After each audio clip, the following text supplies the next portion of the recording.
I am currently at the Gazi city, and I'm displaced. I am renting an apartment along with my daughter. There is always the suffering of, I have, first of all, whenever I go to work, I have to drop off my daughter for her grandparents' home. And there is also the problem of securing food, water, and there is no electricity since the first week of this genocide. So there is the problem of charging your devices. I have to go for some places that has, there's some places like have the solar panel systems or generators or whatever, like hospitals, and there are press tents for journalists at hospitals. Same goes to, or there's also the hubs, internet hubs, like as press pops.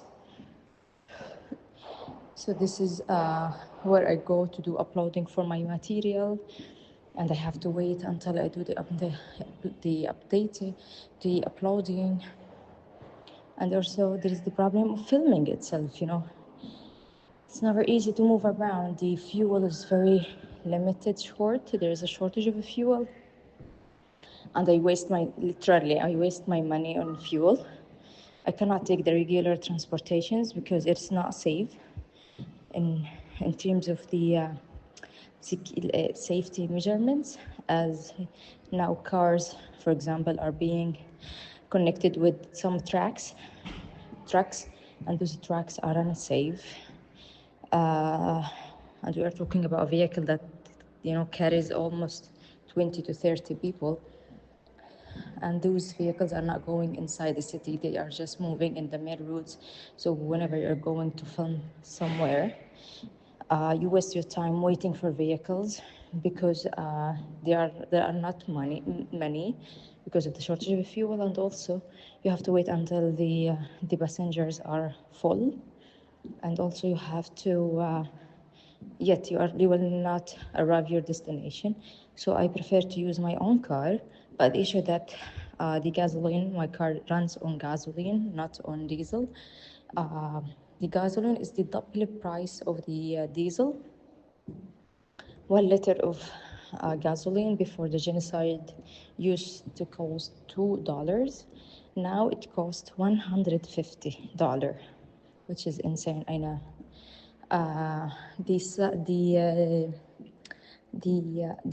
diesel is almost $75 or $80 for 1 liter.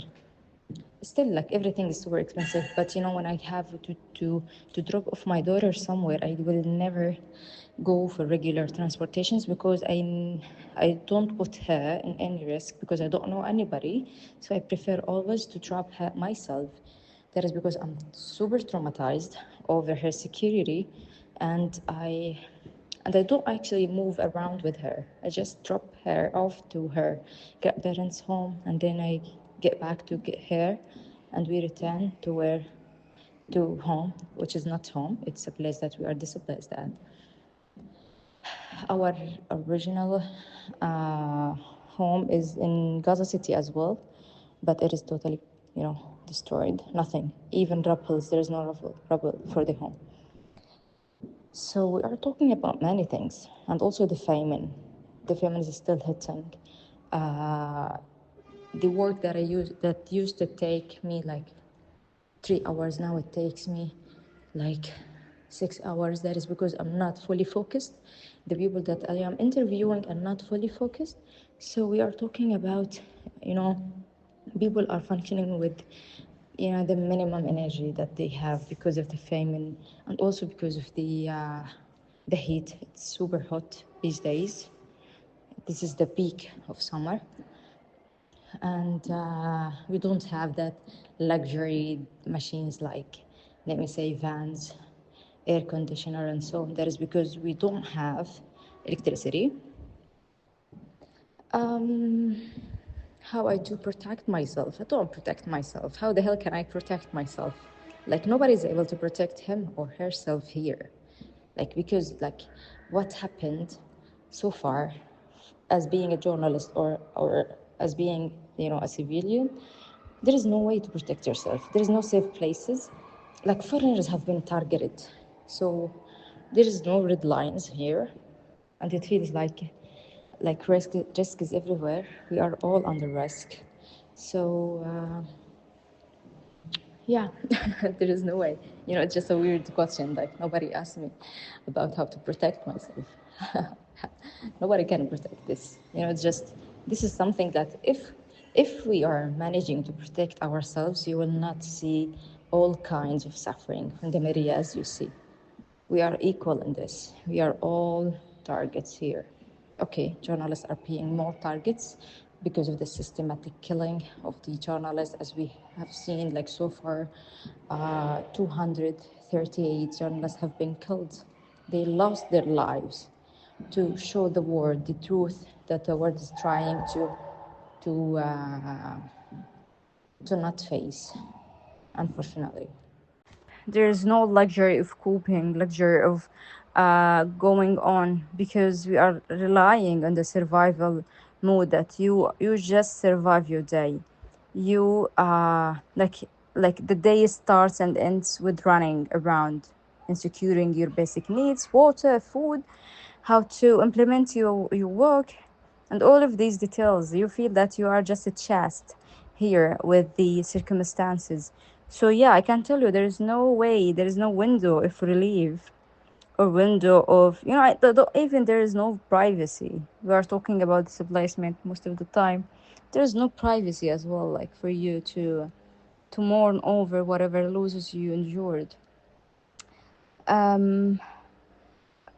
For what motivates me for to do this work during such circumstances is that I believe like if you got the skills, if you got the platforms, the followers, and the whatever, you have to do this. Because I'm not talking about my suffering as well. I'm talking about the suffering of my people, my relatives, my family, my friends, and all of these people.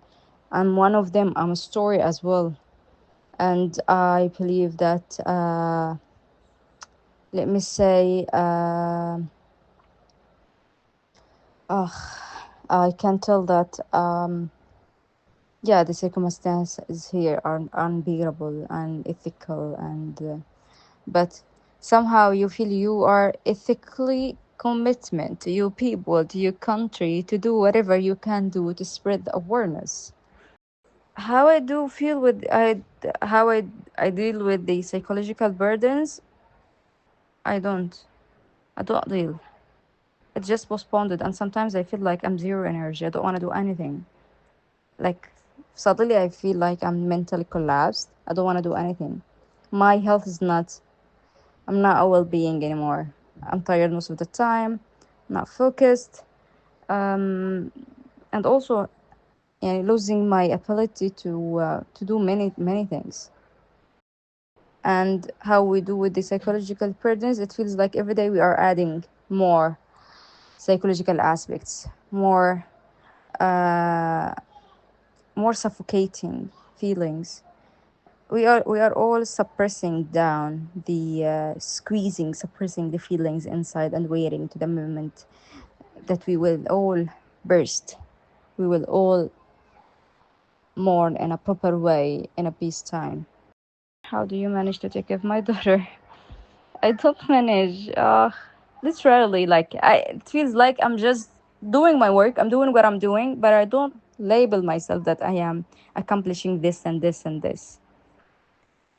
It's so heavy, especially that the past period, that the famine period. I felt the helplessness since, like, almost killed me inside, that I was unable to feed my daughter a proper food. Like, my daughter, she's turning 3 years next November, and she spent more than half of her life during these circumstances, during this genocide, and she unfortunately built her body on zero value foods, on trash, literally canned food are not valuable as the fresh food and the other alternatives. So the other sources of food, of vitamins and so, and the helplessness of not being able, like each time she asks me to for egg, I feel like I just wanna the earth to swallow me because I'm unable to afford her an egg. I have the money, but I don't have the ability to bring this food, and that is because it's not available. So I feel that money is nothing, it's useless because you cannot buy anything. We are literally forced to endure those circumstances. We are never coping, and we never chose this, and we don't wanna to deal this any longer. So we are obligated, forcefully, to endure this harshness, this unbearable conditions, because we have no chance or no choice. I mean, and for how I get a food, I look around. I just look at the market. It's a journey of looking for the food because it is not available. So sometimes you move from a street to another to look for what is available in terms of food. And yeah, the prices are not affordable at all. And even at this moment, it's not affordable.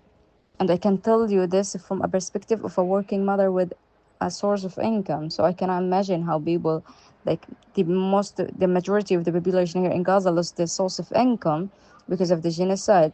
So I cannot even understand how they are managing, not coping for sure, managing getting their food. That's why people are going to the distribution sites, to do death traps, because they don't have the money to purchase food.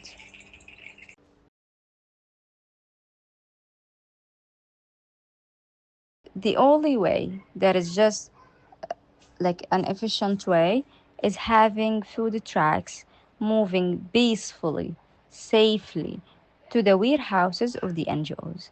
Otherwise, nothing is working. Unfortunately, the Israeli army is not allowing the safe access for food to enter to the warehouses. So the trucks are being looted by the looting gangs, like most of them are ruled and controlled by the Israeli army. I mean those gangs, and the trucks are being stolen before even entering the city and moving to the warehouses. And this means that those looting gangs, they are controlling the market. They sell whatever they stole, and they sell it in like skyrocketed prices. The GHF sites, the American company for food distribution, is just a death trap. We have seen like how many casualties we are enduring every day in a daily basis, in both in the tracks way and also in the aid distribution, in addition to the airdrops, because the airdrops are falling on the people's heads, and if it is not falling in the heads, it's falling in the tents, makeshift tents. So it ruins what took the people like days to secure in terms having a makeshift tent or whatever items they have or belongingness. And we have seen like in the past week, a kid have been killed because of the airdrop fall upon his head. So it feels like we are enduring many phases of killing. That is because food are not being safely, uh, is not, safely passing to the warehouses. That is because the army is not allowing. And in case there is any security teams, groups are, volunteering to secure the tracks. Unfortunately, the army keeps targeting them with airstrikes, because the army wants this chaotic situation and wants to hunt the people to play the hunger game at such places. I'm just super disappointment. I lost my hope in the globe. The human rights is just a lie.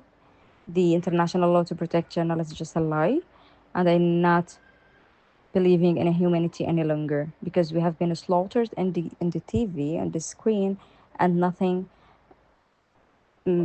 nobody made any effort to stop this. The governments are, you know, uh, are giving a deaf ear for what is happening here, for our suffering. Are Gazan journalists being freely paid for the work? No. It depends actually to the organization that you are working with. But unfortunately, the organizations, most of them, they are not bearing in mind the high expensive, like the life costs here, how everything is costing, 10 times extra to the regular. This is the minimum for sure. And the fuel, it's just super expensive, the transportations and all of things. Sometimes I feel like they are not bearing this into consideration in terms of paying. But I can tell some are somehow paying freely, but the majority they are not.